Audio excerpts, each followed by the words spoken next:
It's lovely to see you all. I'm the co-lead of the PoCoG Early Career Special Interest Group, together with Abby Diaz and Emma Kemp, who are also co-hosting today. And we're absolutely delighted to be hosting this workshop on building effective collaborations. And we really hope that it will provide, I suppose, an interactive but also a safe space for us all to discuss challenges related to developing collaborations early in our careers. And on behalf of the group, I would like to acknowledge the unique position of Aboriginal and Torres Strait Islander people in Australian history, culture and society. And I would also like to pay my respect to their elders, both past and present, and extend that respect to other Indigenous Australians online today.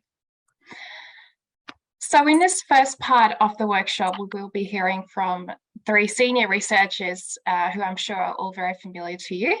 And they are leading experts in our psycho-oncology space, but also very inspirational people when it comes to building effective and fruitful collaborations.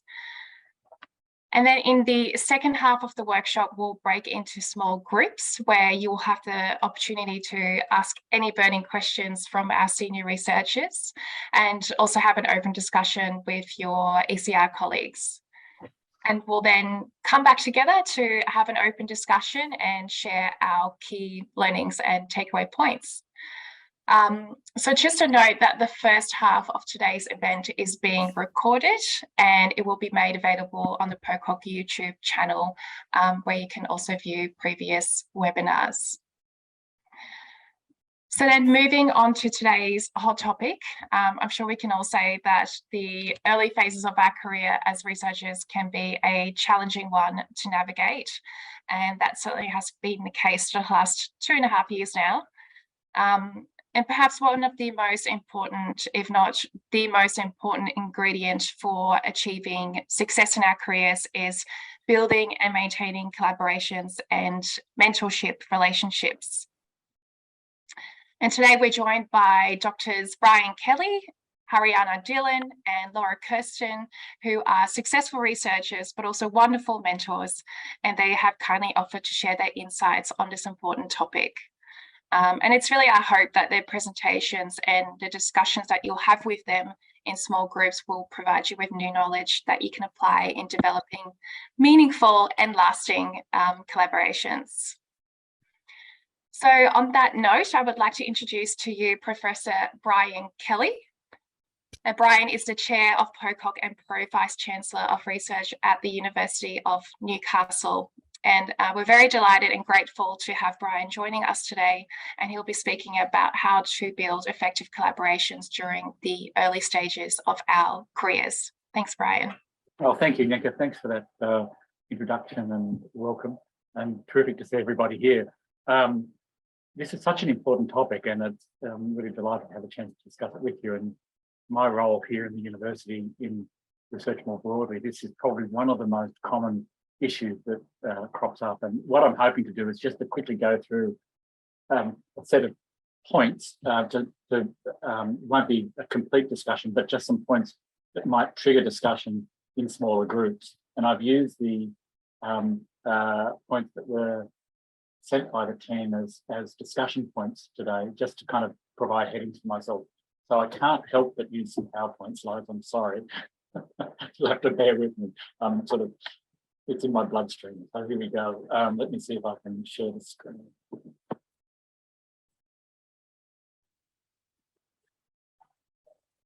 That's not working, is it? It is? Okay. How's that? Great. Great. Okay. So the questions, as you can see, I'm just going to go through each of them. And I thought about some responses. Why is this important? Well, the first thing that came to mind for me and think that why is collaboration important is that it's absolutely the ingredient to research success. I think research is a team activity. And I think one of the tensions we often see in our research careers, and particularly in academic life in our university, is this kind of tension between being rewarded for individual performance, but we know that individual performance rests on team contributions and team activity. And our success as a early, mid, and established researcher is often about our ability to work with others, to collaborate with others, and to build teams, effective research teams. And you probably find this in your respective universities as well. When you look at recruitment and promotion processes, there's an increasing focus on this, about your leadership capabilities, which is not about you being the boss, but about how you can work with others to achieve common goals. The other reason I think it's important is because we learn from it and we build our experience. None of us have the necessary expertise to answer the complex problems that we're aiming to research, and we need to learn from others. So it takes and requires a degree of humility. And unfortunately, sometimes our research processes and our systems don't encourage that level of humility, but it is very important. So it's wrong to assume that, you know, to be a good researcher, you've got to be the person who knows everything. It's not the case. You can't be. You've got to be someone who's able to understand your limitations, understand the contributions that others can make, and be prepared to learn from others. The other reason I think it's important is through collaboration, we have impact. And if you think about our field in psycho-oncology, we can't have impact unless we're working in collaboration with our clinical partners, with our patients and families that we're who are really ultimately, we hope, the beneficiaries of our work. And that sort of sense of having impact through collaboration, engagement across the board with others, with community, with health services is very important. And again, you'll see this coming through in your own work within your universities or research institutes. There's an increasing focus on application, impact, and engagement. And so to achieve those sorts of objectives, you need to be able to work with others and collaborate in your research. It's very important for career development because, as I said, it can be the key ingredient of success, but we'll come back to that. I think it often is important when you're embarking on a project or a piece of work, or you're mentoring others, is to ask yourself, and then what expertise is needed to do this project, and who do we need to be working with and engaging with, and that requires that level of collaboration. And again, if you're truly committed to implementation and impact, then all of that is underlined by collaboration, engagement, and partnerships. So the next question is, what are the practical steps relevant to different career stages? Well, I think as you transition from postdoc experienced ECR to MCR, the thing that characterises that for me is developing the leadership skills where you can initiate and maintain effective collaboration, both within your own research team, so you're often managing a group of people or working with a group of people, and as you progress further through your career, you'll be the person who is instigating, guiding, and being the kind of the person who can open the doors for collaborations for the staff and researchers that you're working with. One of the things we often underestimate in research training is building those leadership skills and capacities to work with others, to manage conflict, to be able to work towards a shared goal. And one of the things that was a critical lesson for me in this regard was a major research project I was involved with, where we put a lot of earnest effort into getting all the various multi-institutional project, getting everyone together to sign on the dotted line, say, yes, we agree to this. It wasn't until we got the grant and we sat back and said, well, how are we going to do this? And really had an honest discussion with each other about the risks of it not succeeding, the division of labour and costs and budget, the sorts of things that can unravel a collaboration if that discussion doesn't occur, and decisions about authorship and so on. So it was a really important lesson for me that you have those discussions right up front, and that's part of the success of collaboration, is understanding and being clear about your expectations of each other, the contribution that you'll be making, and that people can table what they're hoping to get out of it and what their skin in the game might be. And in research collaborations, that's critical. And many of you may have had the experience, hopefully not too many, of where You think, if only we'd discussed that at the beginning, we'd be in a different position. And authorship is one of those that comes up, particularly between supervisors and students, or early career researchers and their leaders, their research group. And they're important to researchers, but having open and honest discussions about that early on is part of a good, healthy, collaborative relationship. So I think developing skills around that is important. And one of the things about being a successful researcher, I think, is, yes, you need the technical skills and knowledge, but often it's the leadership and the interpersonal skills and the skills of negotiation and addressing and managing areas of disagreement and conflict and being able to lead people progressively towards a common goal. They're the things that I think we probably need to put more effort into and how we support our researchers to be successful. What are some of the strategies, how to do these steps? One of the things I think is an important strategy, and it kind of conflicts with the next one, is being open to say yes, rather than what we often hear is, be prepared to say no. I think sometimes we can go into a research career with a very specific view of, this is my thing and this is what I'm going to be doing. And that can make sense when you think, well, okay, that's how I manage my workload, I keep focused, I get known for something, but it also has the risk that you become blinkered to other opportunities to work with others, to take yourself into other fields of work. My own experience of that was when I went into working in rural mental health, which wasn't something that was, I'd had a lot of experience in at the time, but I was encouraged to see it as an opportunity and thought, well, here we go. And I learned a lot from the people I had the benefit of working with through doing that. And it was a risk. And I thought, look, I was working in St Vincent's Hospital in the centre of Sydney at the time, in a very urban setting. So it was a very different career path. But it's been one of the most valuable opportunities I've had in my career. And it was sort of taking a bit of a dive off the end of a high sort of diving tower at a swimming pool and wondering how I'm going to land. But I don't ever regret it. And so I think being open to say yes to opportunities that come your way, seeking mentorship on that from trusted senior advisors, but also just to be aware of senior advisors who might just want to keep you working on what's important to them rather than what's going to be important for your overall career path. We can talk more about that maybe in the groups and share experiences there. But I think the other thing it does is it reminds you that research is not all about you. It's about the team that you work with and being open to listening to others and their advice and their expertise that they will bring. So again, this theme of appropriate humility. Peer networks are critical, and that's one of the things I think PoCoG can do, which is one of the other things we're going to talk about. Seeking an appropriate supervisor who encourages collaboration. Make sure you're working with people who value that as much as you need to, and can support that with you.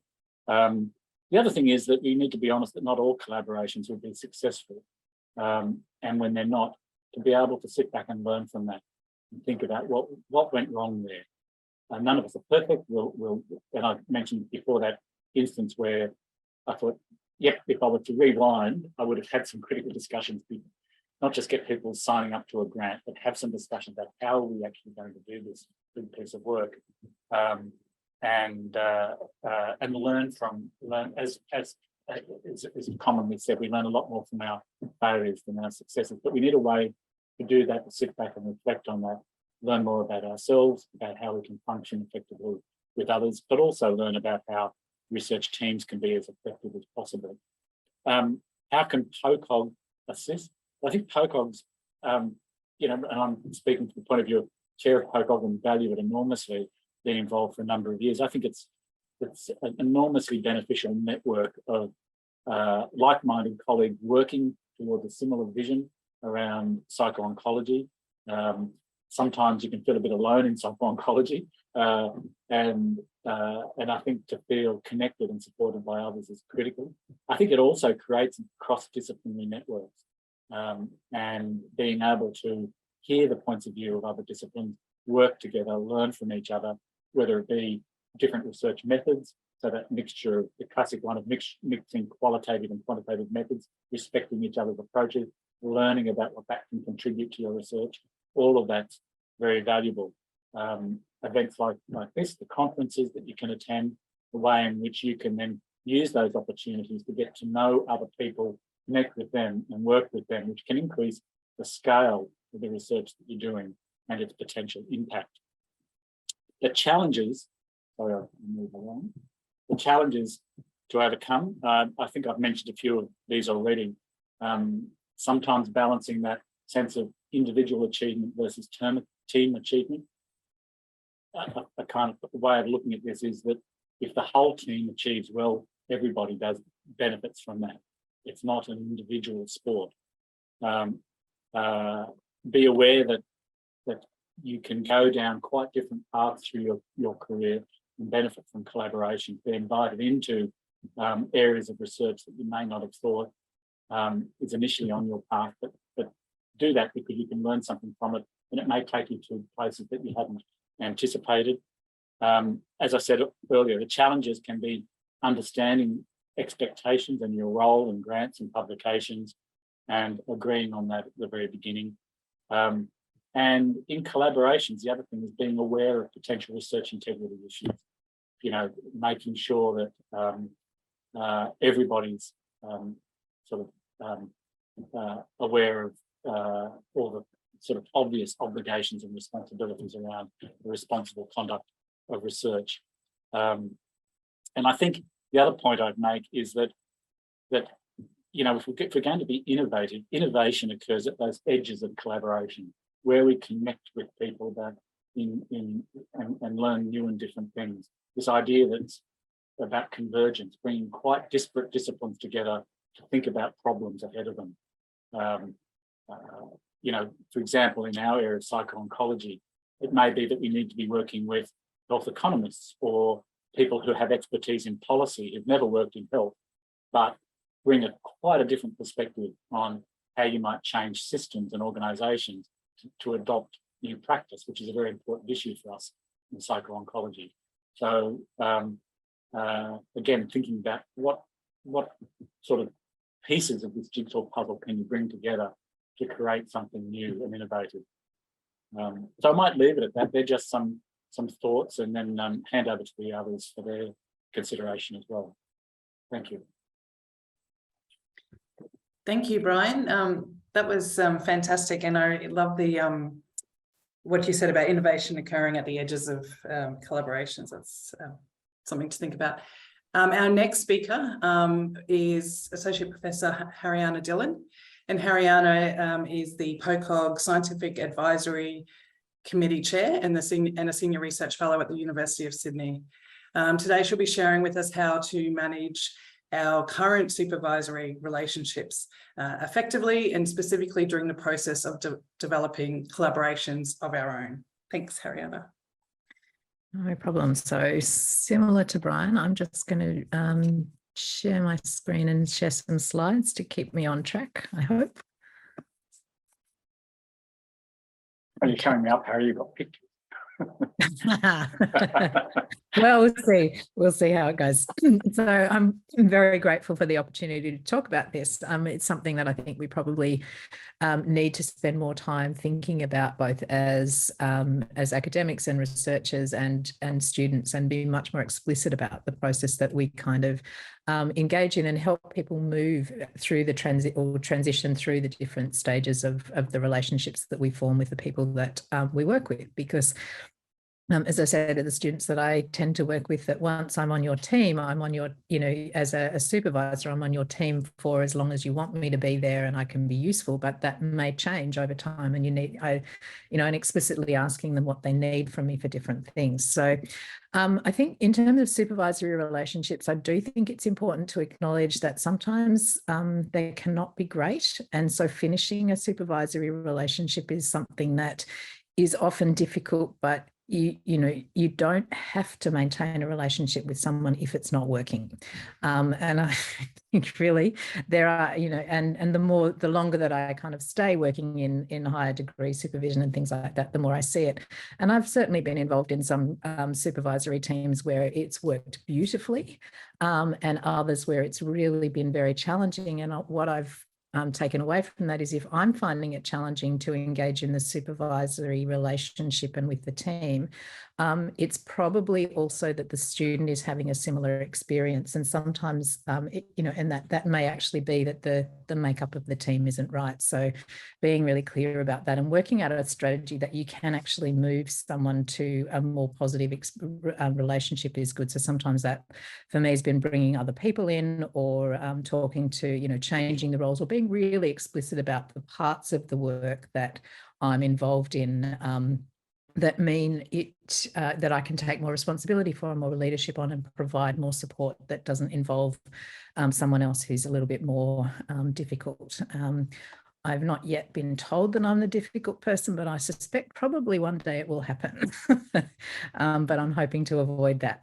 But when you get to the end of a higher degree, then your supervisory relationship with your supervisors should change. It's something that, essentially you have had this role of being an apprentice, and we want to support people to move through the next thing. So you shouldn't be, as Brian said, staying in that role where you're doing someone else's work. So we're hoping that through having done a higher degree, you've develop the skills to undertake independent research, not by yourself, but with your future team. But it doesn't need the same level of support or the same level of supervision, I guess, as opposed to guidance and support. So I think one of the things to really be explicit about is thinking about what you and your what you want and what your former supervisors want from an ongoing relationship. So that, I think, is important, because they may want something different, and it's really good to be clear about, try and be as clear as possible about how this is going to work and what it will look like in practical terms, but also because it is a reciprocal relationship, that both people will get something from any engagement that you're involved in. And I think that's the other thing, that you're not always taking from a supervisor or a mentor. You're actually expanding their experience and contributing to their ways of thinking about things. So it's a two-way relationship, which is has value for everyone involved. So I think I've banged on about that enough. But I think what we want to do is also make sure that we're building up students and who do become masters, but are not necessarily going to destroy that relationship. So working out ways that you can do that. And sometimes it means that as a student or a former student, then you do take over and become much more the leader in a particular area compared to your supervisor, because what you've done is really done the work to carve out a particular niche for yourself in an area where you are the expert, and not necessarily your supervisor. So they're providing different guidance. One of the things that I think that we don't do, and I would say this particularly in relation to women are often very well mentored, but they lack sponsorship opportunities.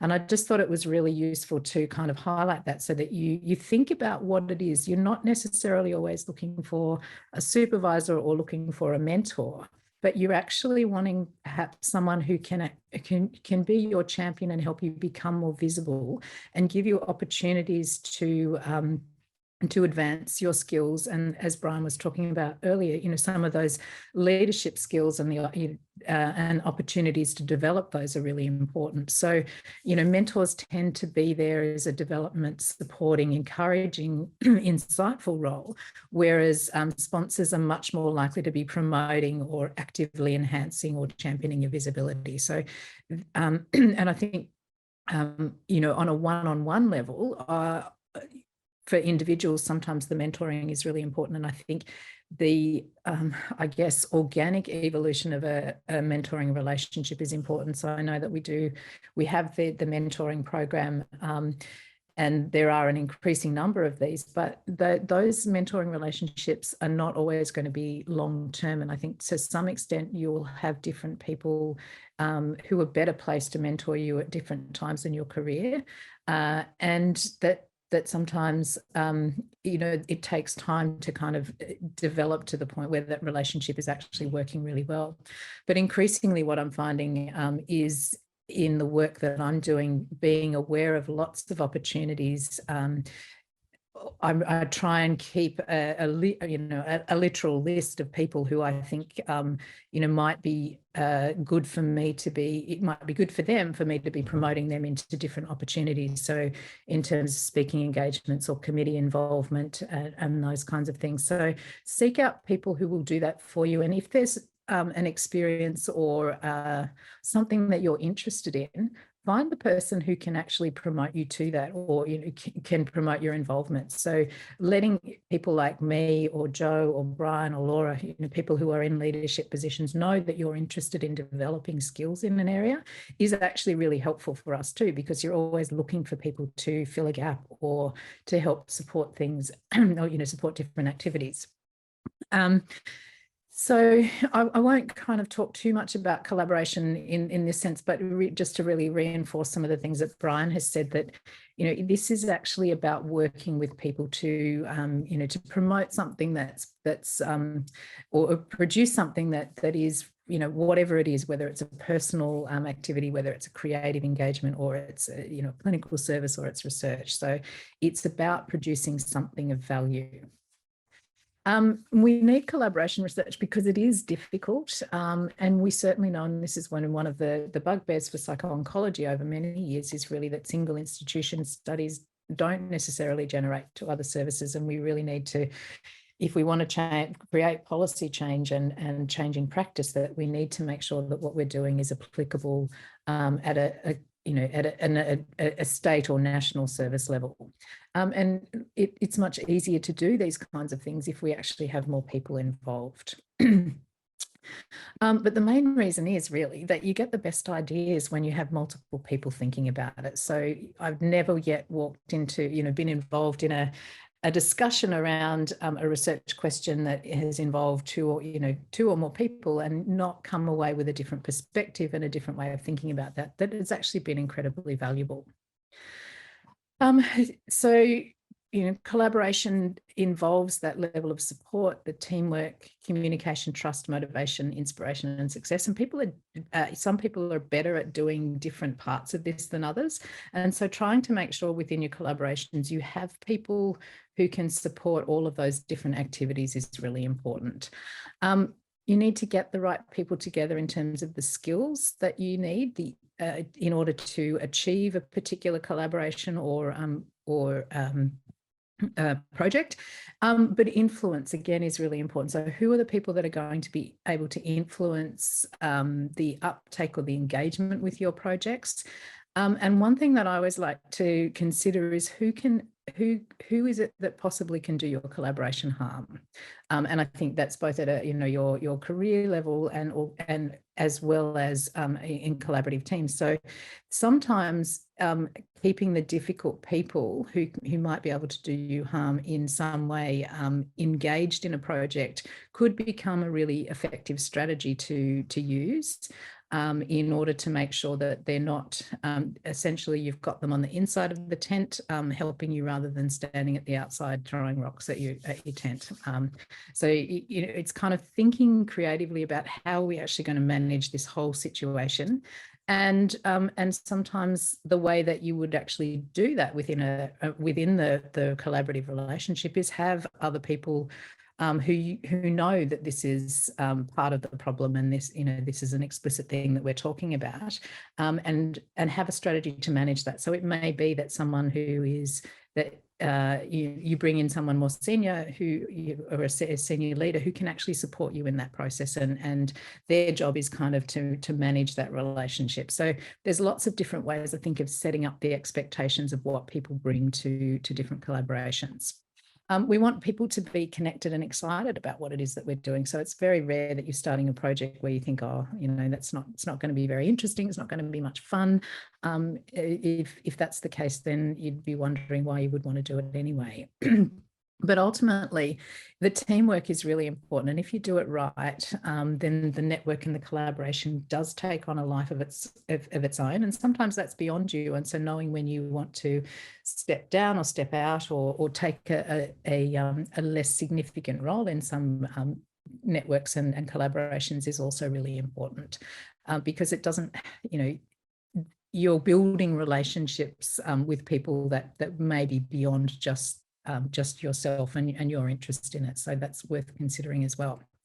I did also just want to briefly talk about building online social media and online presence, because that's becoming increasingly important to people. And why that is because, you know, these are social media or an online presence is often a very effective way of engaging in small conversations, promoting the activity and the research that you're doing. And I think that's worth considering, but it does mean that it's got to be something that you're comfortable with. And there are many different platforms, and and each of them is not going to suit everyone. So thinking about what it is that you can engage with most effectively. And if you're, you know, using, say, something like Twitter just to promote your you know, the papers that you're publishing or research questions that you're interested in, that's fine. You don't have to have a huge presence, but you need to know who it is that you can connect with. So similarly to the mentoring or sponsorship relationships, who is it that will help you promote your research via Twitter if you don't have a big following and things like that. Understanding how to use the tools that are available, so particularly hashtags, in order to make your work findable is really important. So it's worth registering for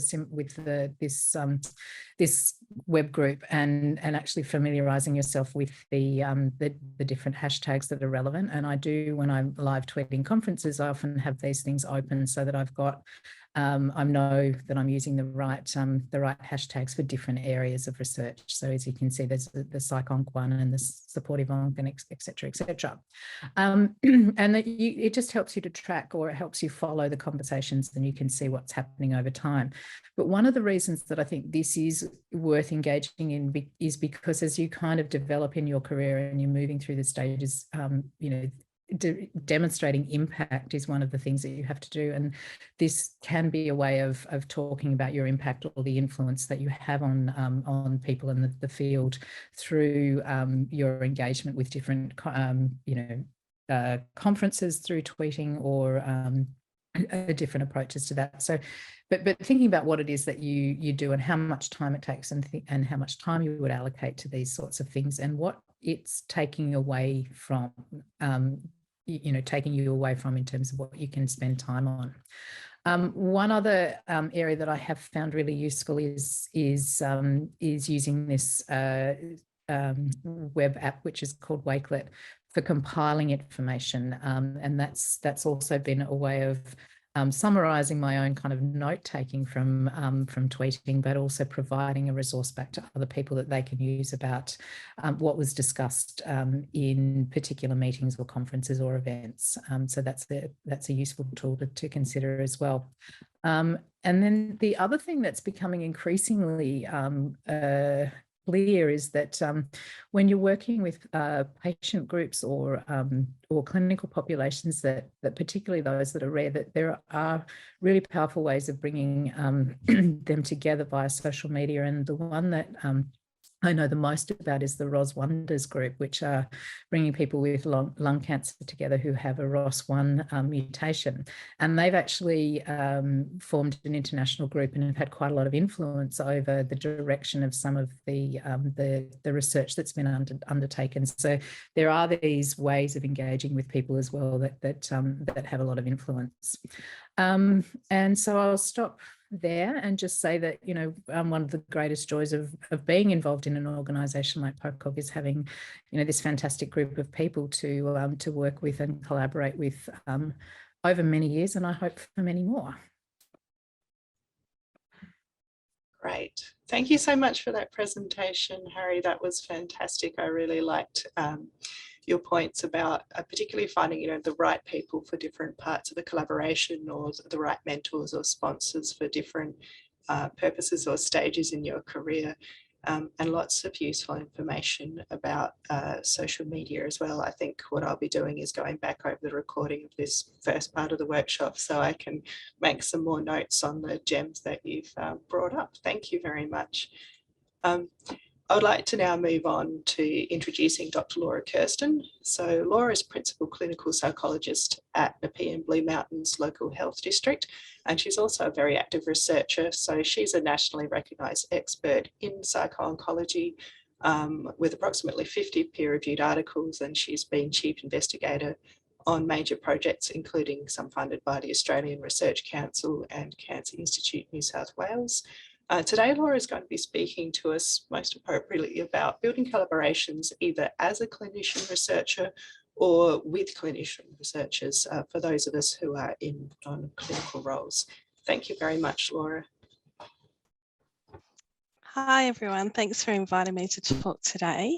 I'm going to use slides as well, just because I sometimes don't shut up, so I need to do that. So we'll see how we go if I can get it working. All right.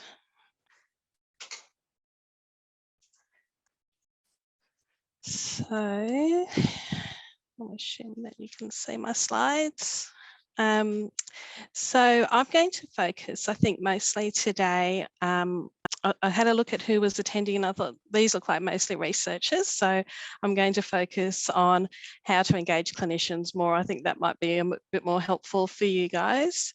I'm going to be talking from the perspective of public health. So one of my roles is I'm the chair of the New South Wales Health Statewide Psychology Advisory Network, meaning that we provide advice to Ministry about psychology. And the lens I'm going to use is very much from a New South Wales health lens, but I'm sure that the other states are doing similar things. So I'll just start with acknowledging the Darug, Gundungurra and Wiradjuri people, who are the traditional custodians of the land, and pay my respects to the elders past and present, and extend that to other Aboriginal people here today.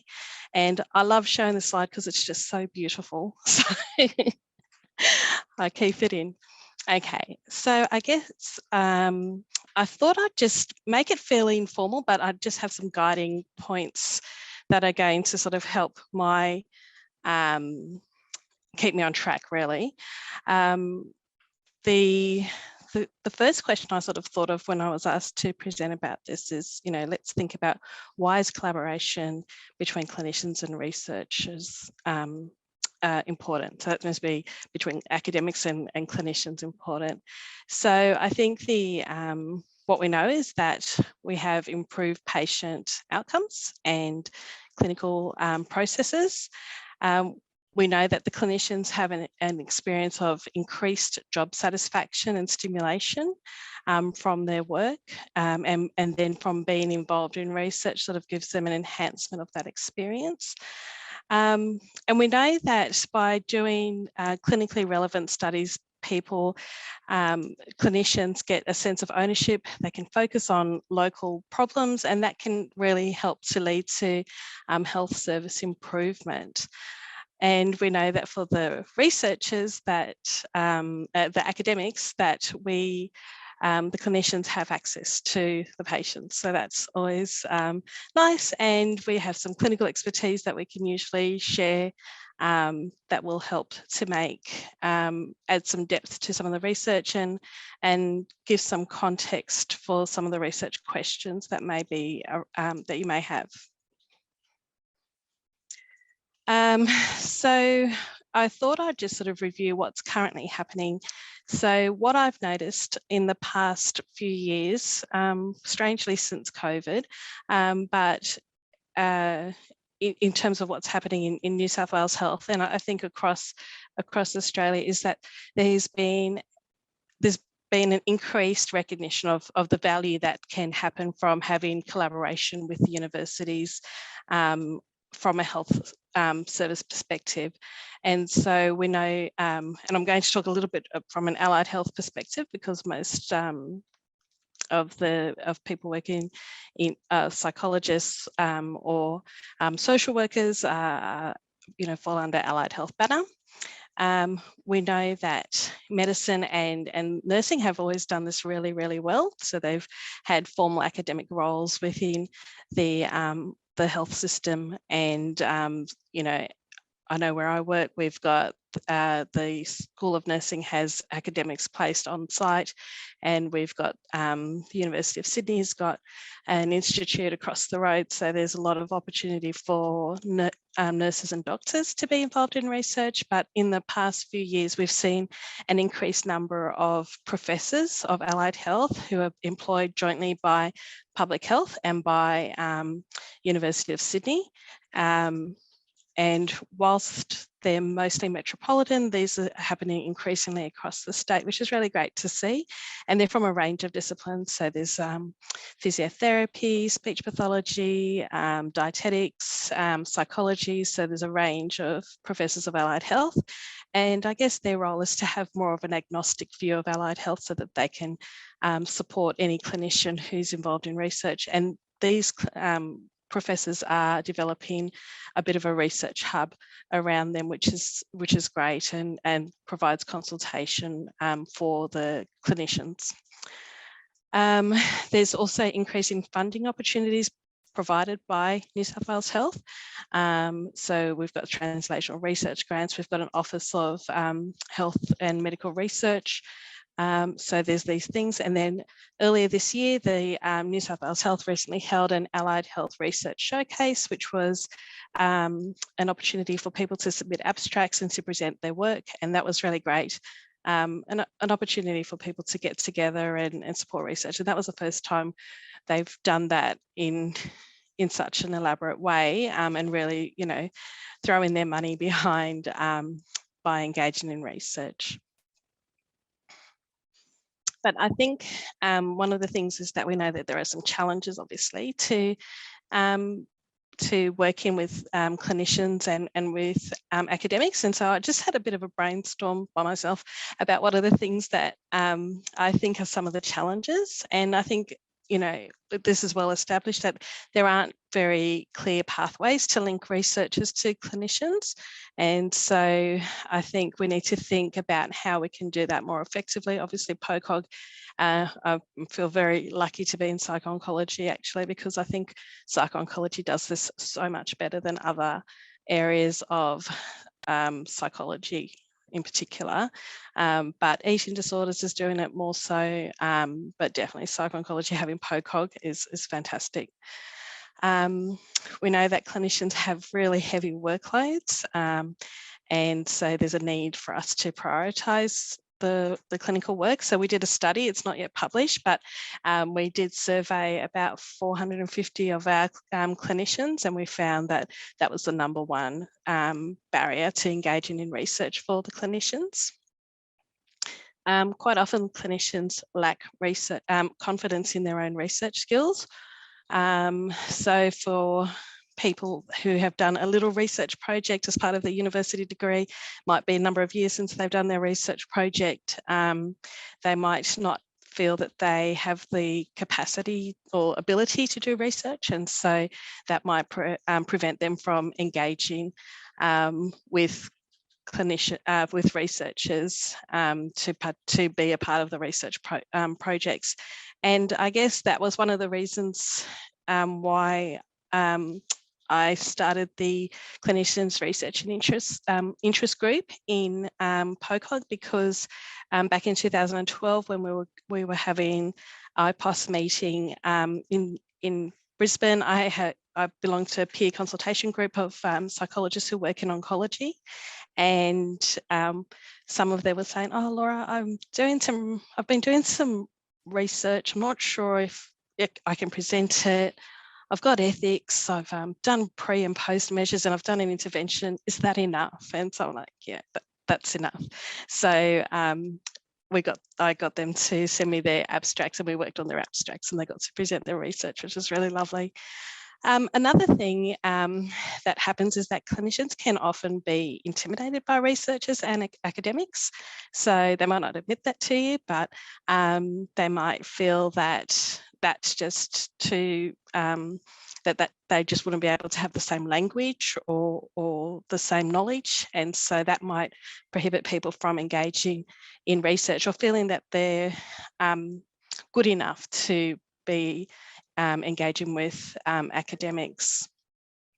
Sometimes clinicians are concerned about being taken advantage of by academics or researchers, and so this has happened. You know, a lot of clinicians have a story to tell about an experience where, you know, they have put in a lot of work into, you know, on top of their, you know, heavy workloads, and got no acknowledgement, or you know, it was perceived that the academics sort of ran away with their idea, and so that burns people and makes them a bit shy to engage again.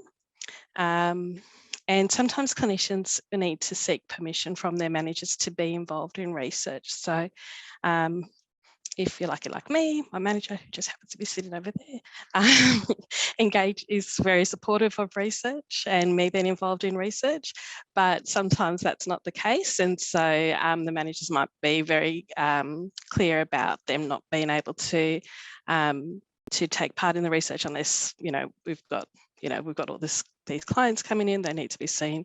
And so that might be a challenge for the clinicians. Clinicians are often overwhelmed by the idea of doing ethics applications. We've got research in public health. So, I mean, we've got the Regis in public health, which is not that help, you know, not great, but it's better than it used to be. But we're working on trying to improve clinicians' confidence in submitting ethics applications. So as researchers, if you're offering to, or academics, if you're offering to help them with their ethics application, that's great, or do it, even better. Sometimes I find that I get the sense from people in academia that they're concerned about bothering clinicians because there is that perception of them being busy. But if you don't ask, you don't know. So I think I'd be encouraging you to reach out and find out, you know, how people want to be contacted. I'm someone who is happy for all sorts of communication, but sometimes I just don't get to write back. But I don't mind being emailed repeatedly just to keep me on task. And sometimes I find that some of the academics can be a bit intimidated by the clinical world. So that sometimes comes up in some of my conversations with over the past, you know, 15, 20 years that I've been doing this, that is a challenge. So I've been thinking about this and trying to work out a way to sort of conceptualize how clinicians can be engaged in research. And so I tried to put together a little bit of a graphic. It's not very artistic, but just go with me here.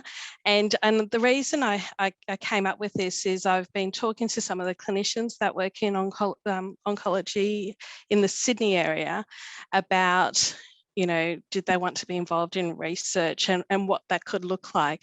And so I came up with, like, you know, this idea that there are almost like 3 levels of engagement that they can have, with the first level being sort of like peripheral engagement, I've called it. Happy for suggestions of a better name, but, you know, this idea that, you know, they can be involved in recruitment of participants, they can be a therapist for an intervention, they might even provide feedback on an intervention, but there's not too much of their time involved in that process, in that part of the, in their involvement in the research. So that makes it hopefully a bit easier for people to sort of think, I can dip my toes into the research, but I'm not going to be submitting ethics applications or anything like that. The next level is more around that moderate engagement, and these are people who are able to be named as an AI on a grant, or they might want to be involved in reviewing a grant application or intervention. They might provide some consultation around the clinical aspects of the research question that's been proposed, and they might, of course, do some of all those level 1 activities as well. And then the third level I thought of was that more intense engagement. And so that's when you've got, you know, someone who's generating the research ideas or working actively with the academics or researchers to put together a grant, be named as a CI on a grant. They help with developing an intervention, and they really provide quite in-depth clinical expertise about that topic area. So that's just kind of how I've conceptualized it. And of course, the higher the level, the more time involvement there is from the clinician. So, and when I had that conversation with the psychologists in Sydney a couple of months ago, they were like, oh yeah, I don't mind being part of level 1. And there were some that wanted to be part of that sort of middle range, not many wanting to take on the intense engagement. But, you know, I think it was it's a nice way for people to dip their toes into it, and people want to be involved in research. And there are people who don't, but for the most part, most of the clinicians I've spoken to do want to be involved in research, and that's across all of allied health. So, wondering, here it is. So these are just some take-home points that I thought might just sort of summarize what I think are some of the things. And I don't know if I'm going over time, but I'll try and keep it succinct. So collaboration between academics and clinicians is really essential. Clinicians want to be involved in research. Be careful when you're selecting your collaborators, not just with the clinicians, but also with the other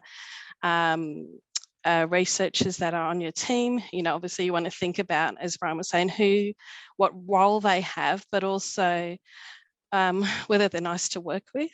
That's always important. So I always think about that. I think sometimes you need to explore with the clinicians what the barriers to research might be, and have a conversation around that, and troubleshoot with them about, okay, so maybe you can't be involved in this way, maybe could we get you involved in this way. I think this one is a bit tricky. It's about not making assumptions of what clinicians know or don't know. And I guess sometimes clinicians, you know, we're not using statistical models very often. So I know I did a discriminant functional analysis in one of my theses. Don't ask me how to do it now. It's been a long time. So just thinking about what words, you know, just trying to find that common ground of the language that's being used, and try not to be too jargony in that conversation. And also the clinician's got to do the same. Good communication is essential, so schedule regular meetings, but please, please, please give enough notice. It is almost impossible to get a meeting with me, for example, on a Wednesday for the next month. I'm all booked up in my clinics and it's not going to happen. So if people have got enough time, they can make the time, but they need enough notice.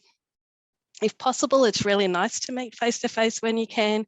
Encouraging people to attend conferences, things like that is a really great way to do that. I think managing all collaborators' concerns and show respect for all parties' expertise is really good, so that everyone feels that they're heard, that they're respected, that they've got something to contribute to the research project. I think outlining your responsibilities, the IP, authorship, etc., and the expected outcomes from the start. So that really helps to manage the expectations of the clinicians. And I don't think that's done very well. I think those conversations about authorship should come up quite early. And quite often as clinicians, we're needing to have some outcome that we're shown for the time that we've contributed to a project. So they, you know, whether it's a paper or something like that, there needs to be something to sort of show that we've actually produced something out of by taking our time out from our clinical work. It is a small community in clinical world and in psycho-oncology world. So people do spread the news about good experiences of collaboration. And they also spread the news of bad experiences of collaboration. So just be mindful of that. And I guess the last point is that if it works well, look for other opportunities to collaborate with the people that you enjoy working with. So that's they're all my sort of experiences and tips, and happy to discuss more later. Thank you, Laura. That was excellent. And I love the model that you shared. And I think, you know, using that can really help us think about what kind of relationship we want to have with our clinical partners. Do we have the time to commit? And it'll help us set those expectations up front. So we're about to go for a 5-minute break. Just, you know, if you need to run to the bathroom or grab a drink of water. But before we do, I'll just go over what's happening next. When we come back from the break, we'll be allocated to breakout rooms. In the breakout rooms will be one of our presenters who are there to answer questions we have. So it's really up to us now to drive the questions we have or the scenarios we want to talk through. And it can be about any of the talks that you heard now or any of the issues that you're facing as an ECR that you want to raise with one of our senior researchers. I want to reiterate what Ninka said at the start, that this is a safe space. So that also puts a responsibility on us. So what's shared in the room stays in the room. And, you know, obviously we're not going to be going into too much, you know, personal details, but, you know, people might want to ask questions that they want to be sure that it's not going to leave this particular space. So we won't be recording from here on. So Bonnie can stop the recording when we go for a break. So if you want to come back in 5 minutes, which will put us at, on the East Coast, that'll be 2:35. And then we'll go into the breakout rooms when you come back. Thank you.